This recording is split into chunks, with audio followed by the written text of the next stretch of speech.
All right, Bruce Feniger, please. Good afternoon. My name is Bruce Feniger. Congresswoman Giffords, thank you very much. The members of the GAO, we appreciate you being here. And as always, it's a pleasure to see you, Chief Gilbert. I have two potential things that I was going to talk about today, and I haven't quite decided which one I want to do first. But 3 years ago, many of the people in the room today told you that we should rebuild all of the Southwest POEs, and we should build more of these prior to wasting money on any interior or permanent checkpoints. The work must be completed first. Of course, checkpoints support the Border Patrol mission, but the current Border Patrol mission is flawed and doomed to failure. After this report, BP can never again use the argument that they need a permanent checkpoint because the Tucson sector doesn't have one. As a citizen, I am appalled at the lack of accountability displayed not only in this report, but in the 2005 GAO study and the recently released June 09 GAO report, which could not account for 43% of Border Patrol's budget for FY09 for recruiting, hiring, and training, etc. But that's only about $152 million, and $152 million could buy 3 or 4 permanent ports of entry. Then, in this report, I read, data limitations hinder usefulness, accountability hindered by information gaps and reporting issues. Inconsistent data collection and entry have hindered the ability to monitor the need for improvements. Numbers of seizures or apprehensions bear little relationship to effectiveness because they do not compare these numbers to the amount of illegal activity through the ports undetected, and on and on and on. This, ladies and gentlemen, is not acceptable to me. I am appalled. We will try to get this message to every representative whose district lies on the border. We will ask Senator McCain to stop this earmark. What is the cost benefit of this? We will ask Congressman Price to continue to stop funding, and we will talk to every blue dog Democrat about this wasteful spending. I ask you, Congresswoman Giffords, lead this effort for us. Let us help change BP into an accountable, effective, and a viable component of DHS. Thousands of years of military history have proven that checkpoints are for show and yield little in enforcement. This report shows that history is indeed repeating itself. Thank you. Thank you, Bruce. I'm going to have Rich comment on this, just a general overview, and I know you covered this earlier about what goes into these reports and these studies and the accountability that you have to make sure that the public gets the best information.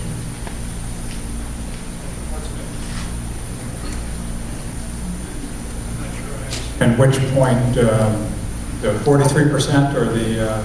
I think the overall accountability is the concern that Bruce had about the data that's collected in the 2005 report and the 2009 report. Yeah, our concern was that there wasn't a consistent way of gathering data from sector to sector along the southwest border. Some captured data on apprehensions to mean anything within a certain mileage near the checkpoint counts as a checkpoint apprehension, when really it doesn't. There were others that had a similarly narrow definition. There are some that use GPS information to note exactly where an apprehension took place.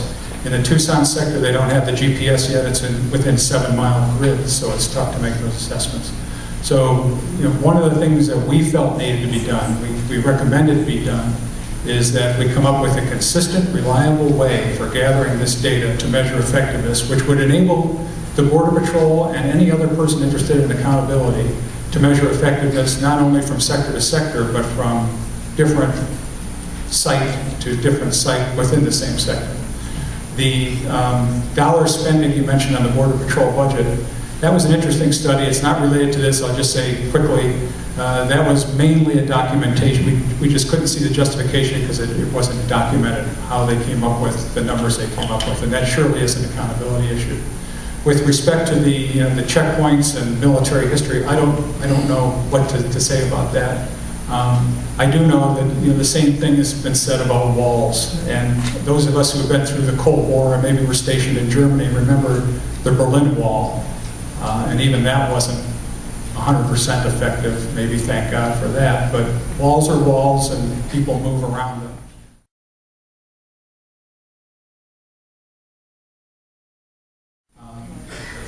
I don't know how else to comment on the effectiveness of that kind of a defensive measure. Thank you. Did I get to all your? She said my time is up. Yeah, okay, and we got lots of people, so let's go on next. Sam Chilcote, please come on up. Thank you.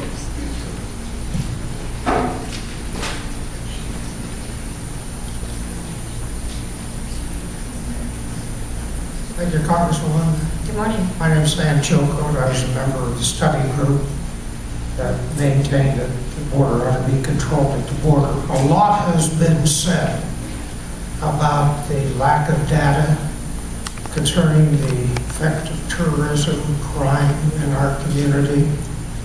All of us are witnessing hard data in the way we live every day.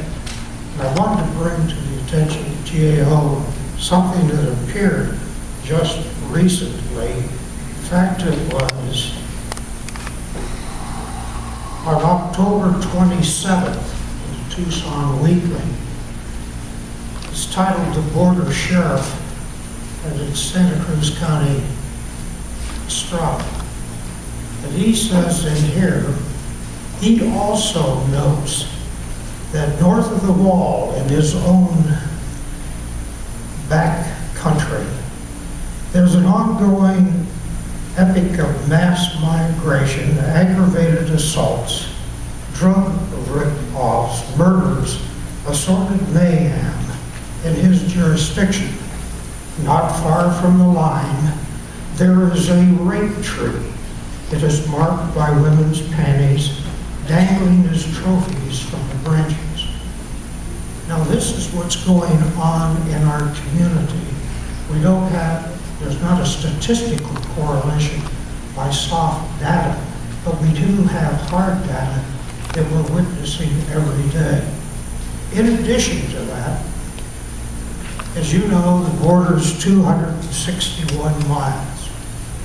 By moving the checkpoint, we now have 5,000 to 7,000 square miles, and to use the analogy of a football field, that's without sidelines.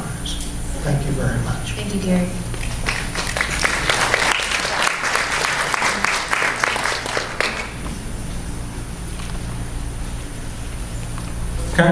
Those kinds of stories are, the actions behind those stories are unacceptable. And I think anything that we have said that would imply that if it isn't reflected in hard data, it isn't important. That's not the impression we're trying to leave. Those are tragic stories. But I would like Amy to comment, because we did speak with the sheriff about the data he had available on who would perpetrate those kinds of crimes or under what circumstances. So if you're actually able to print out a copy of the report or look at the very last appendix is crime data from Santa Cruz County and Pima County Sheriff's Departments, both of them. And the crime data from Santa Cruz County, we split it up into the 3 districts. And it is clear in the area closest to the border that violent crime has increased. And you can see that reported in the report. What Rich was getting at in the presentation is that it's difficult for us to draw the link between that data to only checkpoint operations. There can be so many things impacting those numbers, just overall border operations, the state of the economy, numerous variables can impact those numbers. But yes, their data does show that violent crime has increased in their districts. It is in the appendix of the report. At the ports of entry, the federal goal is to detect and apprehend 30% of major illegal activity. And this shows the need for a 3-tiered strategy.